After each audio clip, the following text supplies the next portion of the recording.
Nshuti bakunzi ijambo ry'Imana, turahimbawe cyane no gusubira kubana namwe kuri Rihwaniro Akamo TV.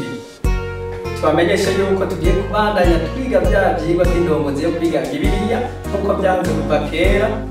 Satani yaradukomye mu nkokora, ariko Imana ihabwa icubahiro mu izina rya Yesu yaraneshejwe. Ubu rero tugiye gukurikirana ibi byigwa imisi yose isaha zibiri z'ijoro kuko ariyo neza cyane. Rero tugeze ku cigwa c'icumi. Iki cigwa kivuga ngo abagabo n'abagore bose hamwe ku musaraba. Twibukanye iyi ndwi yose tuzogenda twisunga amasomo dusanga mu Banyefeso 5 umurongo wa 21-33, Abifilipi igice ca 2 ku murongo wa 3 n'uwa 4, na Ezekiel igice ca 16 uhereye ku murongo wa 1 ugashikana kwa 14, na Korinto ba 2 igice ca 11 uhera ku murongo wa 1 ushaka kwa 4, no mu itanguriro tuzoraba uko Imana yabigenje mu gice ca 2 uhera ku murongo wa 15 ushaka kwa 25.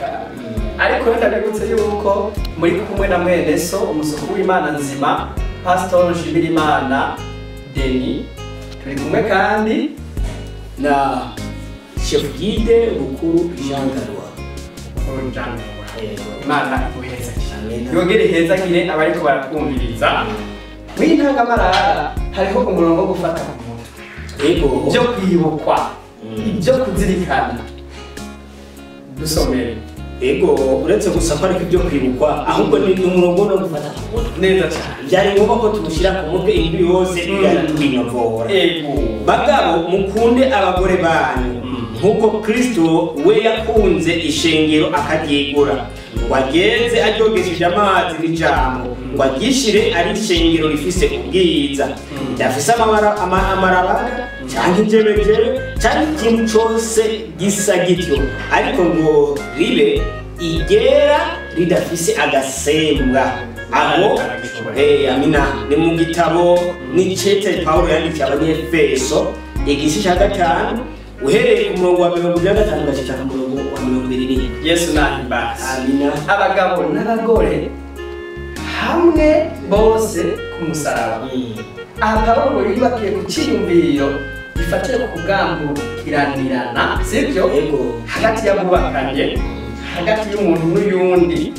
Ati kandi abandaniriza noneho ku kijanye no guhanura abagore b'Abakristo hamwe n'abagabo, hama aheza guha impanuro bose. Ni kuvuga ngo haba ku bagore yaragize icyo avuga, haba ku bagabo aragira icyo avuga.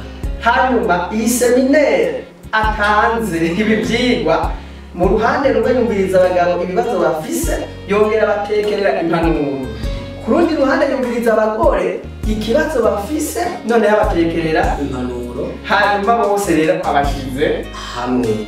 Aho rero muhiga mu kwigisha. Yari muhiga cyane.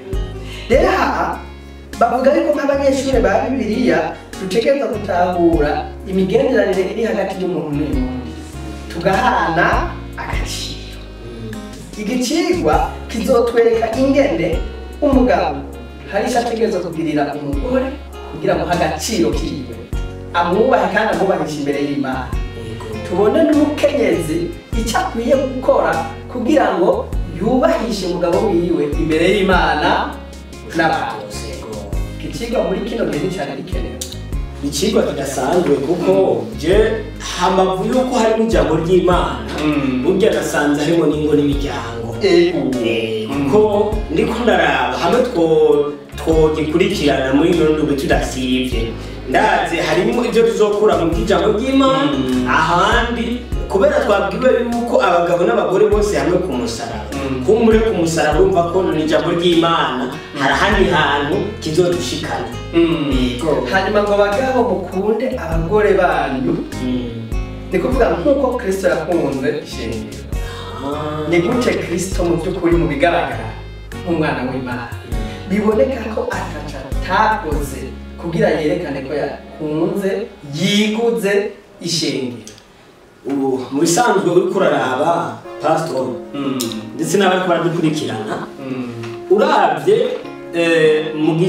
mu gitabo Yohana yanditse igice cya 3 ku murongo wa 16 niho havuga ngo kuko urukundo Imana yakunze abari mu isi hanyuma ngo nibwo batwita umwana wayo w'ikirenge kugira ngo mwizera wese ntazapfe. Hanyuma tugerageje kuraba hambavu yo kupfa rubi azahabwugira butagirana budashira. Ikibazo none uwo mwana yatanzwe n'inde w'ikinege tuza gusanga ninde Yesu Kristo. Yesu Kristo ariko aravuga ngo jewe na data turi iki turi umwe. Murumva yuko ubonye data na data ubonye jewe uza gusanga ari Imana ariyo Mana nyene Imana yitanze. Amen. Haleluya. Imaze rero kwitanga ibicishije muri Kristo Yesu umwana wayo. Nibwo ruhara runini ubona ko Yesu yakoze kugira ngo yigure ishengero. Nta n'ubatamufira. Wo byemera wo byanga Yesu yaragucunguye. Ikindi kandi tugereza kumenya abantu b'Imana mu kwikirana ijambo ry'Imana turisomana ubwitonzi mpemu yera akatuyobora akadufasha gutahura. Duca tubona neza umugambi w'agakiza ntibivuga ngo ureba abagabo gusa. Imana ntiyakunda uwakaje abagabo gusa cyangwa ngo uraba abagore, ahubwo ngo abagabo n'abagore bose hamwe hehe umusaraba. Mu byo gukizwa mu byo gucungurwa umugabo ari ku rugero rumwe n'iki n'umugore. Mu byo gucungurwa ni ukuvuga ngo amaraso Yesu yasheshe ku musaraba i Kalvari yacunguye umugabo ku rugero rumwe nk'uko yacunguye ko iki umugore. Rero hariho abantu bakunda rimwe rero kuvuga bati abagore nibarangira bayaza. Ibi byose turimo ni ingaruka y'icyaha bagize gute bakoze bakijya kara nk'uko umenga umugabo iyawe ntiyari gukora iki ariko dusa gusanga kandi icyaha cyakozwe na Eva mu nyuma gikorwa n'iki gikorwa n'umugabo neza cyane. None ubihaye agaciro ari Eva yahenzwe na Satani ari umugabo yahenzwe na Eva umunyantege ninde mubiboneka mu gukora icyaha uri kuraraba cyangwa soma inyandiko uza gusanga burya Eva akikijya nta kintu na kimwe yari bwawe yarakimeze kurya nyene yaragisa kuko Imana yamuremye ariko Adamu amaze kukijya ko mwari bajyana amasarugo nk'urugo bose bakibaruki amenya bakibati burya rero harabavye byose urumva ko biri kuri yinde umugabo iyo agira kwihangana kumbura Imana yari kubigira ukundi mugabo iyo ngaruka y'icyaha cyakozwe n'umugore ntiyari gushikira abazokomoka kuri Adamu bose. Nega pastor ntaguciriye mu gatoya bisa nuko kino kirwa dushobora kuzohava turonka ingo n'imiryango hanyuma twongere turonke muri jambo ry'Imana nkuko Pawulo arabivuga. None pastor uwo umugabo urumaze umumadame wosanga iyo akantu yateguye akaguha woreka gufungura ndetse n'induru ukamugabunda ibiko kiyezo cyamukunda mu bisanzwe Adamu byari bigoye sinzi uhereye mu irema kumbure urabona Imana ingene yaremye ibintu byose byari byiza ibikoko byiza kandi yakina n'icyo ashaka ariko usomye inyandiko za Bibiliya musomyi uzobona neza ko uyu mugabo atigeze agubwa neza yaguma yigiriwe adatwenga hinga Imana rero kugira kandi musinzirize mu bakukura y'umugore uri n'ubugingo Eva mu gaheburayo nibo bitwa Isha ngo burya niho ucubona wa mugabo azanzamutse afise ibitwenge n'umunezero mwinshi ariko wa mugore atangura kuvuga amazina. Ibyo kuvuga amazina byatanguriye muri Edeni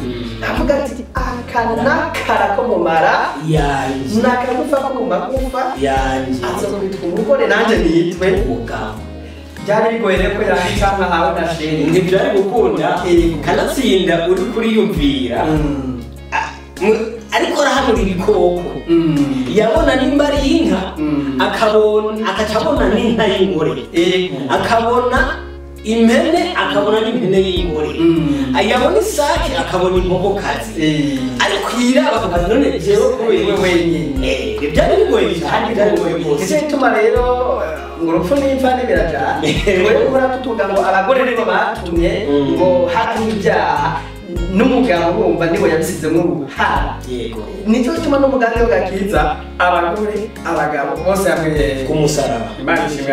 Amina. Reka turangize iki kigo twibukanye ko bari kumwe baduteze abiri muri kumwe na Pasteur Nshimirimana Denis nayo uyu musore nawe ni Chef Guide Jean Garuwa Bukuru.